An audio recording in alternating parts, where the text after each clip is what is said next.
ಚಿಂತಾಮಣಿ ನಗರದ ಹೃದಯ ಭಾಗದ ಆಜಾದ್ ಚೌಕದಲ್ಲಿದ್ದ ಪುರಾತನ ಕಾಲದ ರಥವನ್ನು ಬೇರೆಡೆ ಸ್ಥಳಾಂತರಿಸಲಾಗಿದೆ. ಬಿಗಿ ಪೊಲೀಸ್ ಬಂದೋಬಸ್ತ್ನಲ್ಲಿ ಶಿಫ್ಟ್ ಮಾಡಿದ ಘಟನೆ ಚಿಂತಾಮಣಿ ನಗರದಲ್ಲಿ ನಡೆದಿರುವಂಥದ್ದು.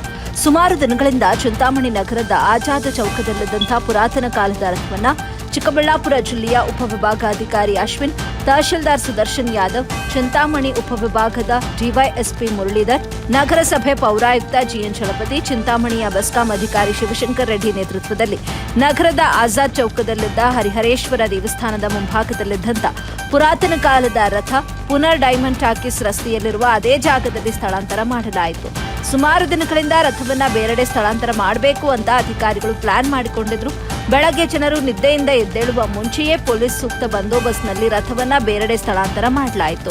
ಇತ್ತೀಚೆಗೆ ರಥ ಸ್ಥಳಾಂತರ ಮಾಡುವ ವಿಚಾರವಾಗಿ ಹಲವು ಬಾರಿ ದೇವಸ್ಥಾನದ ಸಮಿತಿಯ ಪದಾಧಿಕಾರಿಗಳು ಸಭೆಗಳನ್ನು ನಡೆಸಿದ್ರು. ಕೊನೆಗೆ ರಥವನ್ನು ಬೇರೆ ಕಡೆ ಶಿಫ್ಟ್ ಮಾಡೋದ್ರಲ್ಲಿ ಯಶಸ್ವಿಯಾಗಿದ್ದಾರೆ.